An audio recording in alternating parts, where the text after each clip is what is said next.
ভোজন রসিক বাঙালির আলুর চপ নাম শুনলেই জিভে জল চলে আসে, তাই দোকান থেকে না কিনে আজকে বাড়িতেই বানিয়ে নিলাম। সবার প্রথমে চপের পুরের জন্য কড়াইতে সর্ষের তেল গরম করে শুকনো লঙ্কা ফোড়ন দিলাম। ফোড়ন থেকে সুবাস বেরোলে চিরি করে কাটা পেঁয়াজের কুচি দিয়ে লাল করে ভেজে আদা রসুনের পেস্ট দিয়ে খুব ভালো করে কষিয়ে নিলাম। এইবার তাতে আগে থেকে সিদ্ধ করে রাখা আলু দিয়ে ভালো করে নেড়েচেড়ে তাতে পরিমাণ মতো নুন, হলুদ গুঁড়ো, কাশ্মীরি লঙ্কার গুঁড়ো, ঝাল লঙ্কার গুঁড়ো দিয়ে নেড়েচেড়ে তাতে পরিমাণ মতো ভাজা জিরে ধনে গুঁড়ো, গরম মশলার গুঁড়ো আর কসুরি মেথি দিয়ে নেড়েচেড়ে দিলেই আলুর চপের পুর আমার রেডি। এইবার পুরটা ঠান্ডা হলে একটু করে পুর নিয়ে হাত দিয়ে চ্যাপটা করে চারিদিকে ভালো করে বেসন লাগিয়ে দিতে হবে। এইভাবে সবগুলোকেই করে নিতে হবে।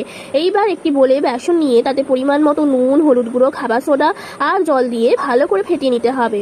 এইবার কড়াইতে সর্ষের তেল গরম করে ওই আলুর পুরটা বেসনে ডুবিয়ে তেলে ছাড়তে হবে। তারপর একটু সময় নিয়ে এপিট ওপিট করে ভেজে তুলে নিতে হবে।